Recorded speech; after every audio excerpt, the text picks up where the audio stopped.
I have to say we have a very close cooperation with law enforcement, very close and very practical. This is evidenced by the fact that last year alone we have received more than 40,000 law enforcement requests from agencies all around the world. And I have to say there are a couple of very practical reasons why that is that way. Binance at the moment has more than 70% market share regarding the trading volume. And consequently, it is obvious that we have a very large number of legitimate customers, but inevitably we also have a lot of customers involved in the criminal activities. It's a simple numbers game. So, of course, we also provide assistance to law enforcement that is practical. We provide assistance that the law enforcement appreciates. They receive a lot of data from us and they receive data in the timely fashion. So we assisted a lot of investigations in the past, a lot of high-profile investigations that resulted in detections, a lot of investigations that resulted in cryptocurrency seizures. Binance is very transparent. Our hot wallets are public, so the commercial tracing tool can identify with a high degree of accuracy all the deposit and withdrawal wallets. That means that during cryptocurrency investigations, typical commercial tracing tools, may miss some of the other exchanges. But whenever Binance features in cryptocurrency investigation, the investigators looking at commercial tracing tools will figure out whenever Binance is involved. We also, apart from the operational assistance, we also provide additional services to law enforcement, including trainings, workshops, or even interpretation of our data. It happens many times that the law enforcement is not exactly sure how to interpret either cryptocurrency tracing or the data they receive from us, in which case we simply set up a Google Meet video with them and discuss their specific case in the real time.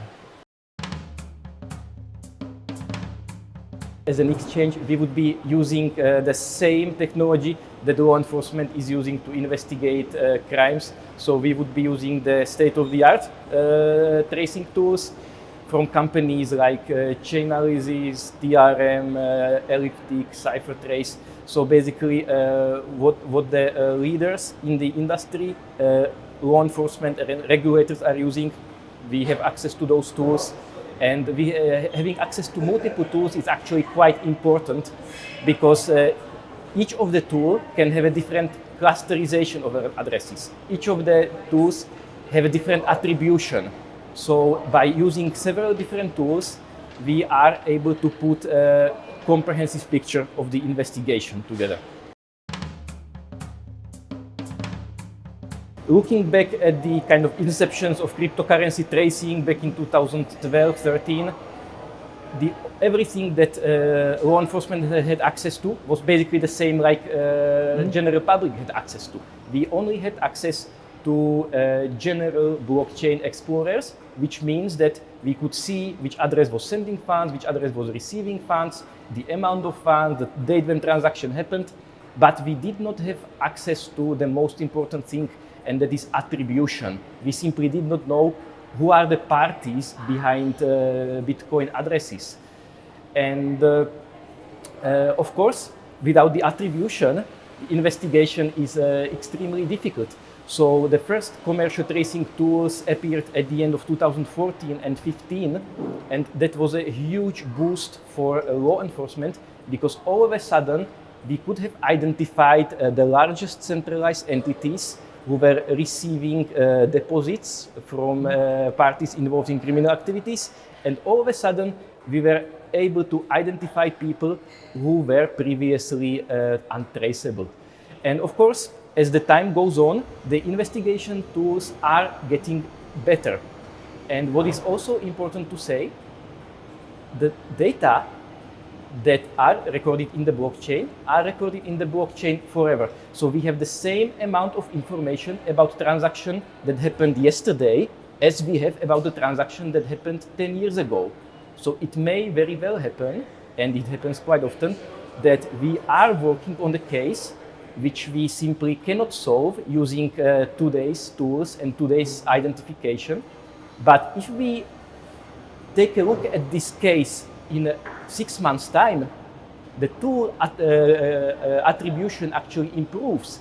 So we will be able to detect case that may appear to be unsolvable, simply because the data remains in the blockchain. The transaction will be recorded forever, but the tracing tool and capability of the investigators are getting better. There are loads of challenges out there for cryptocurrency investigations, but these are challenges that investigators faced since 2015 or 16. So if we are talking about techniques like privacy coins, Bitcoin mixers, different obfuscation techniques, this is definitely not something new. This has been around for some time. These technologies were used and abused. So of course, as the time goes on, the malicious actors will simply realize what works and what doesn't. They will become more sophisticated over time. So indeed, it is kind of a cat and mouse game. Both sides, both the legitimate industry together with the law enforcement, is leading this kind of basically catch-up game with the malicious actors in the industry. And I have to say, on many occasions, the legitimate sector prevails, because from the criminal point of view, it is very difficult to stay in the business for years and avoid making any mistakes. And due to transparent nature of the blockchain, any mistake that you do when transferring cryptocurrency can be potentially deadly for the criminal.